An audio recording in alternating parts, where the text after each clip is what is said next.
Hi hello welcome to my channel this ఏనమాట blogging. ఇప్పుడు హైదరాబాద్లో ఉన్న కేటీఎం షోరూమ్కి అయితే వచ్చిన. మన దగ్గర డ్యూక్ 250 బైక్స్ అయితే ఉన్నాయి. దీంట్లో మొత్తం 3 కలర్స్ ఉన్నాయి. బ్లాక్ చూడొచ్చు, ఇది బ్లాక్ అండ్ లైట్ బ్లూ వస్తుంది, మిక్స్ కలర్ బాగుంది. నెక్స్ట్ ఏంటంటే white and orange colour mix వస్తుంది. నెక్స్ట్ టోటల్ ఆరెంజ్ కలర్, ఇది ఆరెంజ్ అండ్ ఎల్లో వస్తుంది. వీటి గురించి ఒకసారి మీకు ఎక్స్ప్లెయిన్ చేస్తా, చూడొచ్చు ఒకసారి బైక్ అయితే. మా ఛానల్లో అన్ని వీడియోస్ మిస్ కాకుండా చూడాలనుకుంటే సబ్స్క్రైబ్ చేయండి, ఇంకా బెల్ ఐకాన్ ని ప్రెస్ చేయండి. మనకి కేటీఎంని మెయిన్ చాలామందికి యూత్కి అయితే చాలా ఇంట్రెస్ట్ ఉంటుంది కేటీఎం బైక్స్ అంటే. ఎందుకంటే కేటీఎంలో ఉన్న పవర్ అయితే వేరే లెవెల్ ఉంటుంది. కేటీఎంలో ఏ బైక్ తీసుకున్నా ఆ పవర్, పర్ఫార్మెన్స్, కంట్రోలింగ్ అనేది వేరే లెవెల్ ఉంటుంది. ఫస్ట్ ఈ బైక్ గురించి మాట్లాడదాం. ఇది డ్యూక్ 250 బైక్. ఇది ఇక్కడ చూడొచ్చు మనం, మనకి మెయిన్ రేడియేటర్ ఉంది, డబుల్ రేడియేటర్ వస్తుంది. ఎంత లాంగ్ డ్రైవ్ అయినా లాంగ్ స్టాప్కి వెళ్ళిపోవచ్చు. బైక్ కండిషన్ అయితే చాలా బాగుంటుంది, ఇంజన్ కండిషను. మనకి ఇక్కడ హెడ్లైట్ చూడొచ్చు, హెడ్లైట్ అయితే ఇలా ఉంది, పాతది అయితే ఇలా ఉండేది. మనకి ఎల్ఈడి ఇండికేటర్స్ అయితే ఇచ్చినారు. నెక్స్ట్ ఇక్కడ మనకి డ్యూక్ అని రాసింది. ఇక్కడ మనకి వైట్ కలర్ బైక్ అయితే నాకు చాలా నచ్చింది. బైక్ అయితే మీకు ఏ బైక్ నచ్చిందో కింద కామెంట్ చేయండి. ఈ బైక్లో మనకి మొత్తం 3 వేరియంట్స్ వస్తుంది. మనకి డిస్ప్లే చూడొచ్చు, డిస్ప్లే అయితే ఇలా ఉంది. మనకి ఇది నార్మల్ డిస్ప్లే, ఇది కలర్ డిస్ప్లే ఏం కాదు. ఇక్కడ ఆన్ ఆఫ్ బటన్ ఉంది. మనకి ఇక్కడ పార్కింగ్ పాస్ లైట్ ఉంది, ఇండికేటర్స్ ఉంది, స్లీపర్ క్లచ్ వస్తుంది. బైక్ అయితే 14 లీటర్ ట్యాంక్ బైక్. ఇది సిట్టింగ్ కంఫర్ట్ అయితే చాలా బాగుంటుంది బైక్లో అయితే. మనకి ఇది 250cc బైక్. ఇది తెలుసు కదా, ప్రతి 500 కిలోమీటర్కి ఒకసారి చైన్ అయితే మనం క్లీన్ చేసుకోవాలి, చైన్ క్లూబ్ అయితే చేసుకోవాలి. మనకి బ్యాక్ సైడ్ చూడొచ్చు, బైక్ అయితే స్మాల్ ఇండికేటర్ ఇచ్చారు. ఇది ఎల్ఈడి ఇండికేటర్స్ ఇవి. మనకి బైకింగ్ హ్యాండిల్ కండిషన్ అయితే చాలా కంఫర్ట్ ఉంటుంది హ్యాండిల్ది. నెక్స్ట్ మనకి ఇక్కడ ఈ వైట్ కలర్ బైక్లో అయితే నాకు చూడడానికి చాలా బాగుంది.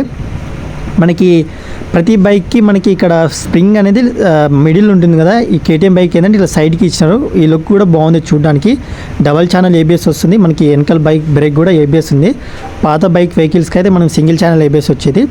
టైర్ చూడండి, టైర్స్ అయితే చాలా కంఫర్ట్ ఉంది. మనకి ఎంత గ్రిప్పింగ్ అంటే వాటర్లో ఆఫ్ రోడింగ్, ఆన్ రోడింగ్ కూడా రఫ్ అండ్ టఫ్ వాడచ్చు. మనకి ఇక్కడ రేడియేటర్ ఫ్యాన్ చూడొచ్చు. షాక్ అబ్జర్వర్లు చూడండి, షాక్ అబ్జర్వర్లు కూడా బాగున్నాయి. మనకి ఈసారి అయితే టోటల్గా చేంజ్ చేసినారు షాక్ అబ్జర్వర్లు అయితే. మనకి బైక్ అయితే చూడడానికి లుక్ ఇలా ఉంది. కంప్లీట్గా చూడండి, బైక్ చూడడానికి వేరే లెవెల్ ఉంది. మీకు కేటీఎంలో ఏ బైక్ ఇష్టమో కింద కామెంట్ చేయండి. ఈ బైక్ మైలేజ్ గురించి మాట్లాడదాం. ఈ బైక్ మనకి సిటీలో 20 నుంచి 27 మైలేజ్ ఇవ్వచ్చు. మనకి అయితే హైవే పైన డ్రైవ్ చేస్తే 25 నుంచి 30 అయితే మైలేజ్ ఇవ్వచ్చు. మనకి మైలేజ్ అంతగా ఎక్స్పెక్ట్ చేయకండి, ఎందుకంటే ఈ బైక్ పవర్ చాలా బాగుంటుంది. కేటీఎం 250 బైక్ అయితే మనకి ప్రైస్ గురించి మాట్లాడదాం. ఈ bike price on road price 2,85,000 అవుతుంది. మనకి డౌన్ పేమెంట్ అయితే మనకి 70 నుంచి 80,000కి అయితే డౌన్ పేమెంట్ కట్టి ఈ బైక్ అయితే తీసుకెళ్ళొచ్చు. మనకి ఈ బైక్లో మనం ఈఎంఐ కన్వర్ట్ చేసుకుంటే మంత్లీ మనం 5,000 అయితే ఈఎంఐ అయితే మంత్లీ అయితే పే చేసుకోవచ్చు. నాకు ప్రైస్ అనేది చాలా ఎక్కువ అనిపిస్తుంది, ఎందుకంటే కేటీఎం లవర్స్ అయితే చాలామంది ఉంటారు. కొంచెం ప్రైస్ దగ్గరనే చాలామంది డిసప్పాయింట్ అవుతారు.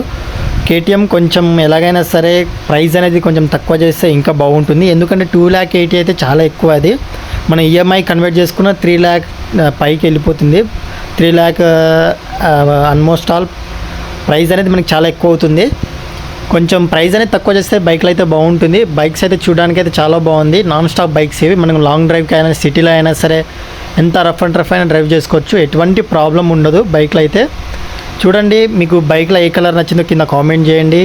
ఒకసారి బైక్ అయితే మీకు ఎక్కి చూపిస్తాను, చూడొచ్చు. నా హైట్ వచ్చేసి 5.6, 5.7 మధ్యలో ఉంటుంది. చూడండి, నాకు బైక్ అయితే నేను ఎక్కగానే నాకు మెయిన్ కంఫర్ట్ అయితే చాలా బెస్ట్ అనిపించింది. సీటింగ్ పొజిషన్ అయినా సరే, హ్యాండిలింగ్ అయినా సరే, నాకు కంఫర్ట్ అయితే చాలా బెస్ట్ అనిపించింది. నాకు లెగ్స్ కూడా లెఫ్ట్ అండ్ రైట్ సైడ్ అయితే నాకు లెగ్స్ కూడా ఎగ్జాక్ట్లీ సరిపోతుంది. నా హైట్కి అయితే ఈ బైక్ అయితే చాలా సెట్ అయింది. లెగ్లో అయితే నాకు ఎటువంటి ప్రాబ్లం లేదు. ఐ హోప్ నా వీడియో నచ్చింది అనుకుంటున్నా. మరిన్ని వీడియో కోసం మన ఛానల్ సబ్స్క్రైబ్ చేసుకోండి.